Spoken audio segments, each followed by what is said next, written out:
On today's episode of The Happy House, I am with our family food expert, Alice Seifert, and we are learning how to make a chocolate coffee pot roast. And then, learn how to make your own scarves, an accessory everyone loves. Finally, we have expert Liz Heineke teaching us how to do experiments with your kids in your kitchen. Stay tuned for The Happy House.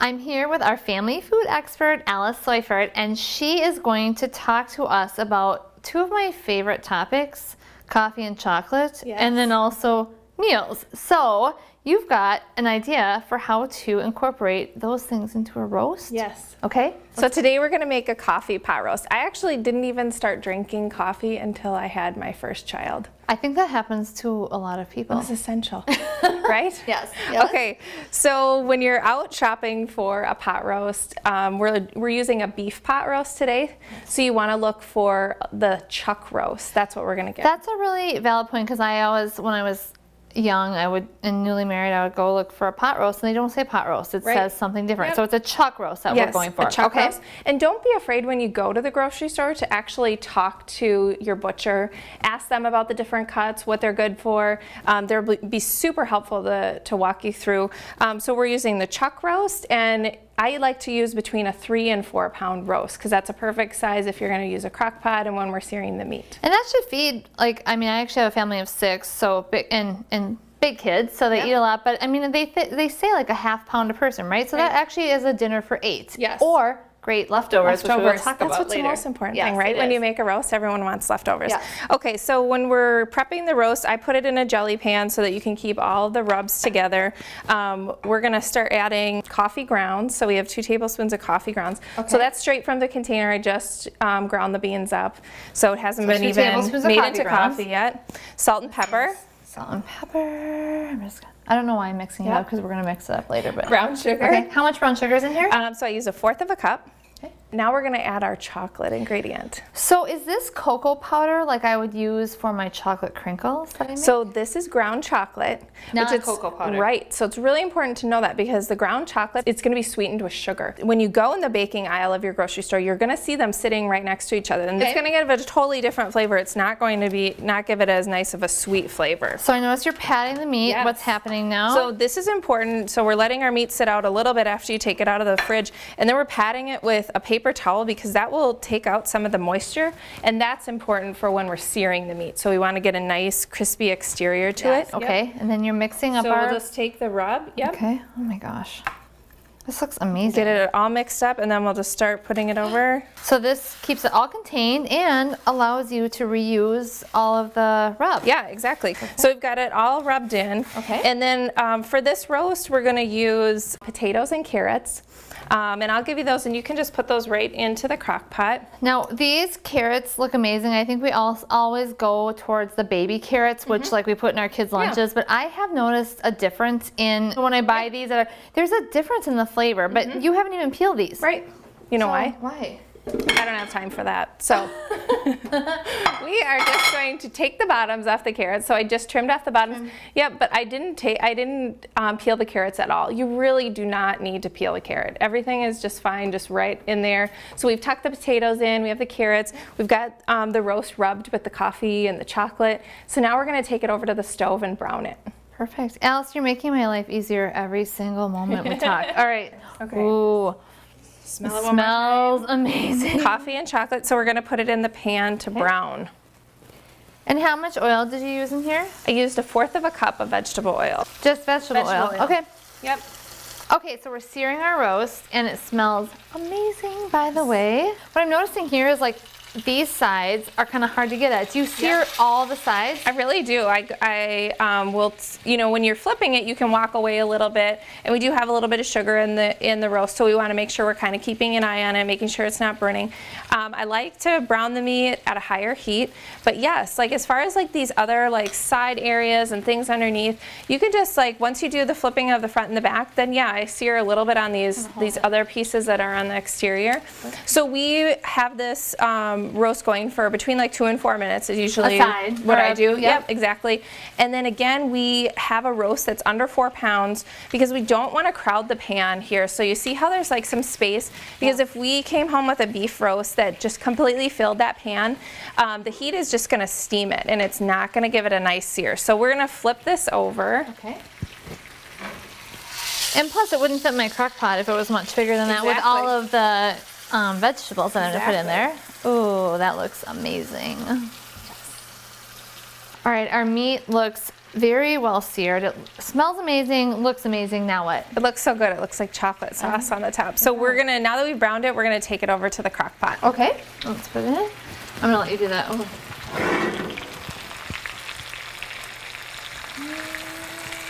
Can I put it in there? Yes. We are not messing around here with this. This is a big, oh, yes. Looks great. So we've got our carrots and our potatoes in here. And what comes next? Now that we have our pot roast in there, we're gonna pour a cup of coffee in there. So this is just coffee? Coffee, I made it this morning. Perfect. Drank half the pot, saved some for the roast. Awesome. Pour it over the top.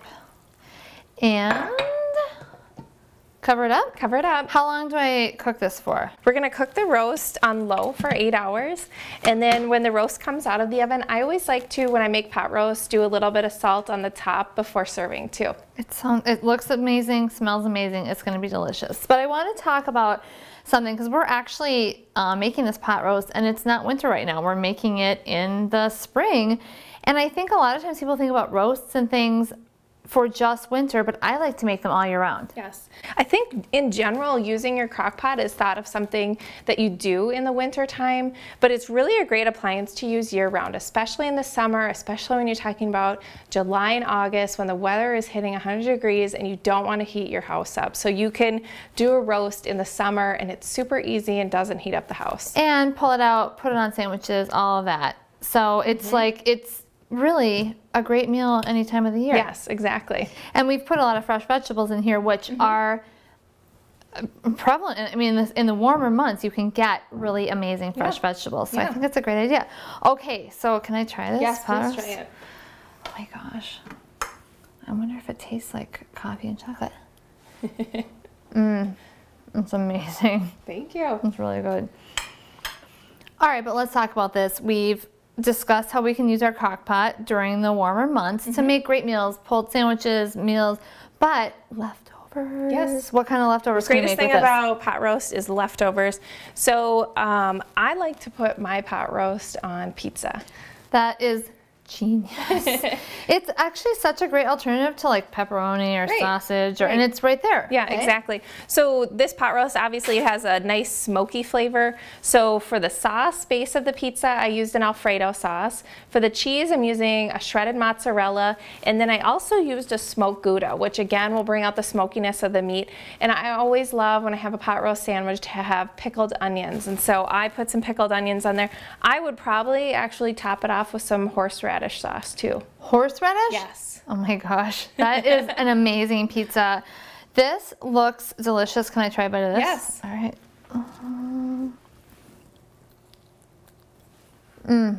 That is really good. Alice, thank you so much for coming here. These are amazing recipes. Easy, I mean, very accessible. That's what I love about the things you do. Yep. So to learn more about the recipes we made today, you can go to diningwithalice.com or visit our website, The Happy House.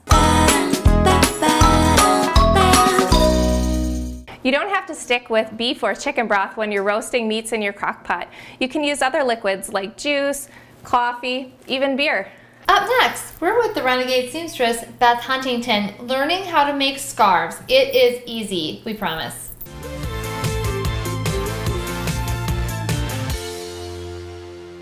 I'm here with Beth Huntington, the Renegade seamstress, which I actually love that name. She's actually written an amazing book called The Re-Fashion Handbook, and we are lucky enough to have her here with us today to talk about some easy scarves. And scarves are, I love scarves as an accessory because you can put them on in the spring, you can put them on in the summer, and of course in the winter. So they're just basically an all-year accessory. So tell me about your easy ideas on how to make scarves from things we might already have. Sure, you might already have them, or it might be something you pick up at a thrift store. A really good thing to start with, and it would be no sew, you don't have to do any sewing, would be to start with a knit dress or a knit scarf. So I had bought this dress at a thrift store, which I really liked it, but the length was horrible on me. It hit like kind of like 80s length or something? Yes. Yeah, okay. I probably wore it, you know, in the 80s or something. So I just cut the bottom off of it, and you don't have to sew it or anything. I think I did about 14 inches or so,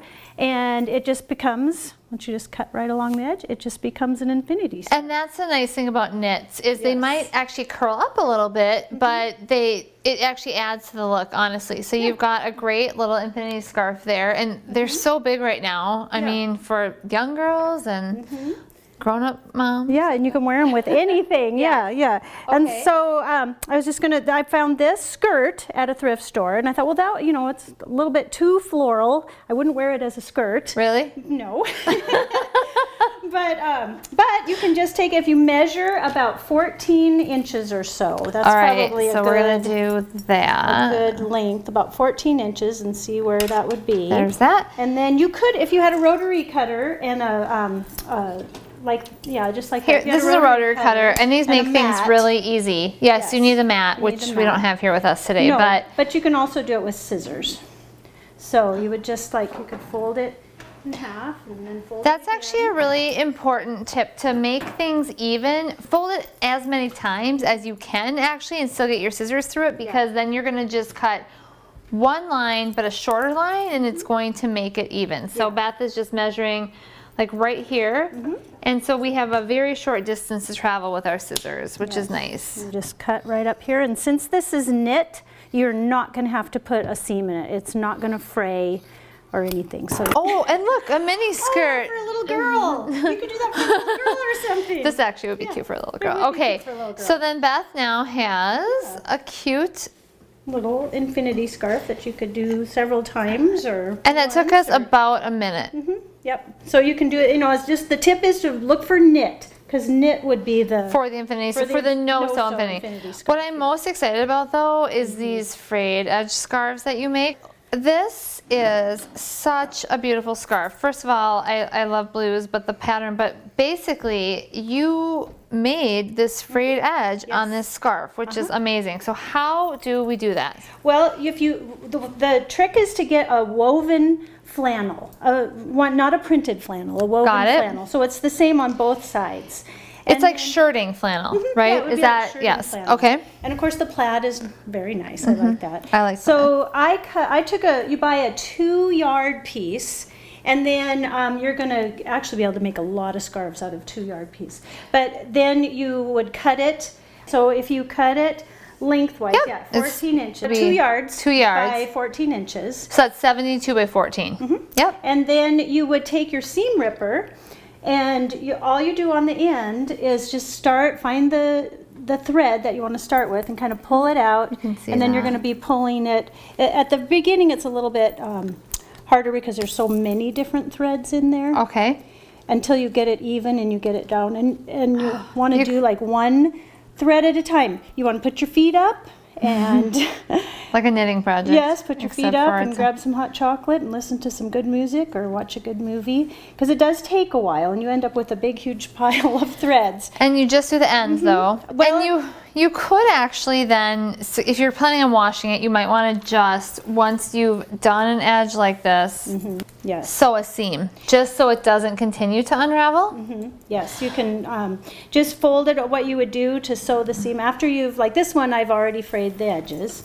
And so what you would do is just take the raw edges on the sides, fold them over twice so you're hiding that raw edge. Okay. And then you can press it with an iron and then pin that with pins, and then you just do one long straight seam down each side. How about right here? I was thinking we needed to have a seam right here to prevent further unraveling. Well, I think if you sew a hem on both sides, you won't have to do that. Okay, perfect. But if you are going to do like this one, instead of folding over the edges and sewing the edges, I just decided to fray all the four entire edges. Yes. Yeah, and then you get a nice fray, and you could do that. You could fray it as much as you want, on each side or as little as you'd like. So one of my favorite tips you gave me, and I just want to cover it quickly as we wind up here, but this is actually a long scarf, but Beth has a really great tip for making it into an infinity scarf. Yes. So any scarf that you have that's just long, you can make it into an infinity scarf by first folding it in half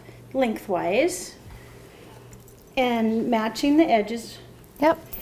And then you can take a safety pin right at the corner. And unless, or if you think you're going to keep it as an infinity scarf, you could just put you could tack it with needle and thread. Or if you want to change it, you can go back and forth. All right, then show us how this is. And you have got it like that. Amazing to me. You just put it on, wrap it around several times, and look in the mirror and get it just like you want it. Thank you so much for these great ideas. Anybody can actually do these things. Thank you for having me, Happy. It's been great fun. To learn more about the projects we talked about today and all of the projects in Beth's book, visit our website. Coming up next on The Happy House, we have expert Liz Heineke teaching us how to do experiments with your kids in your kitchen.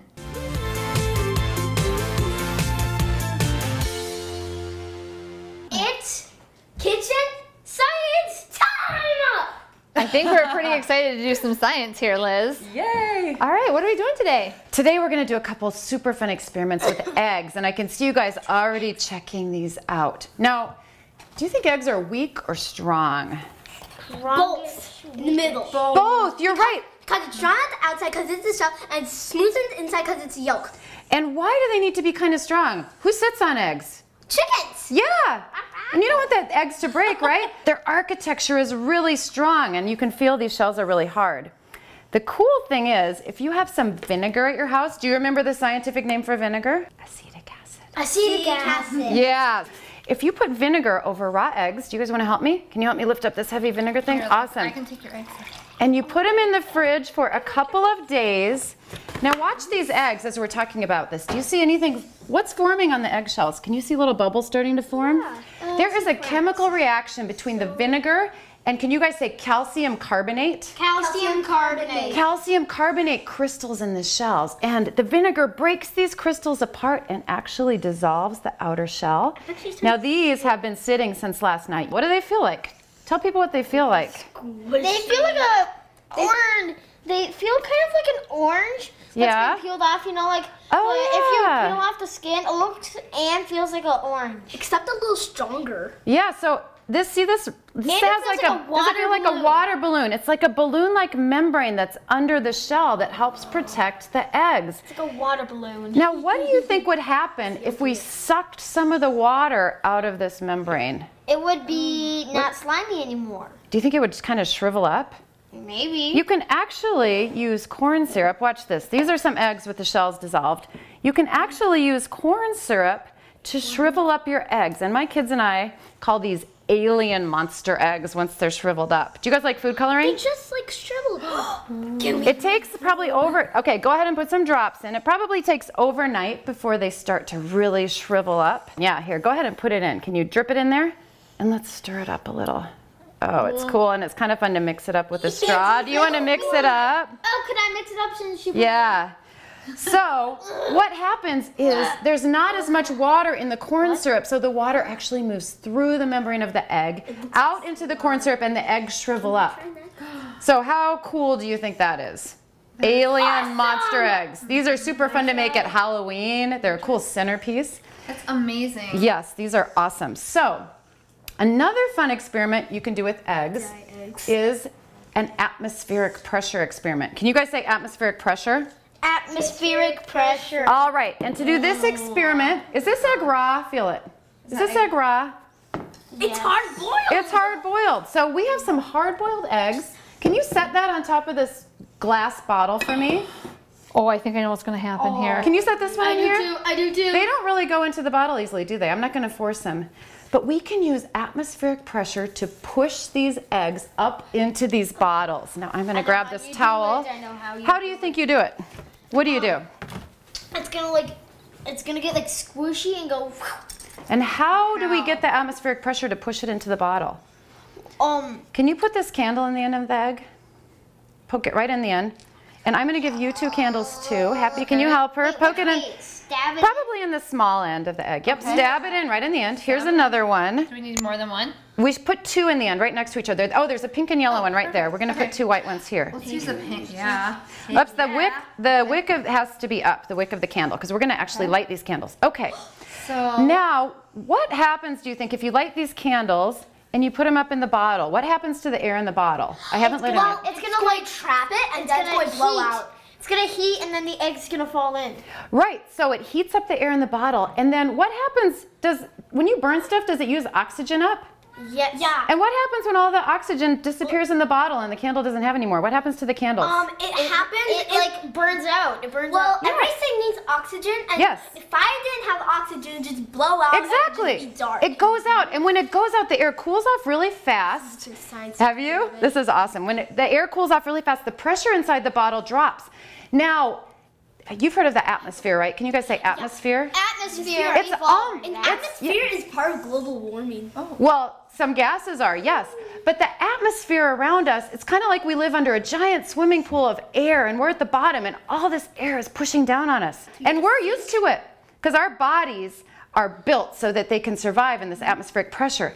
But this pressure will actually push up on this egg and push the egg into the bottle. So what we're going to do is I'm going to light our candles. All right. Happy and I are going to hold these, and you guys are going to gently set the bottles on top. Okay, wait for me to light mine. Okay, you're going to turn your bottle upside down. But my hands are full of yolky stuff. That's okay. Who cares? It's fun to get messy once in a while. Okay, now what you're going to do, that's okay, there's a little water in it. We're going to put it on top. And we're just gonna gently hold it up here. We're not gonna push it at all. Just gently hold it up. Okay, now watch for the candles to go out. Can you see that? Yep. Okay, watch. Oh, they're burning up the oxygen. They're burning up the oxygen. Okay, now what's happening to the egg? Oh my gosh. What's happening? Oh, is yours, let's see. Oh, yours didn't work. We might have to light it again. But how awesome is that? That is atmospheric pressure. Oh my gosh. Did it make a loud noise? Ella, I was here for you. I was here. Okay, that one's not working. We might have to try again. Do science experiments always work on the first try? No. No, sometimes they take lots of tries. So don't get frustrated if it doesn't work. Just try it again. Oh my gosh. So those are 2 fun experiments you can do with stuff you have around your kitchen. It's all about eggs today. It's all about the eggs. Thank you so much, Liz. It's all about the eggies. To learn more about Chandler's singing ability, no. To learn more about the experiments we did today and to find Liz's book, visit our website. Up the oxygen. Okay, now what's happening to the egg? Oh my gosh. What's happening? What's happening? To the egg. Oh my gosh. What's happening?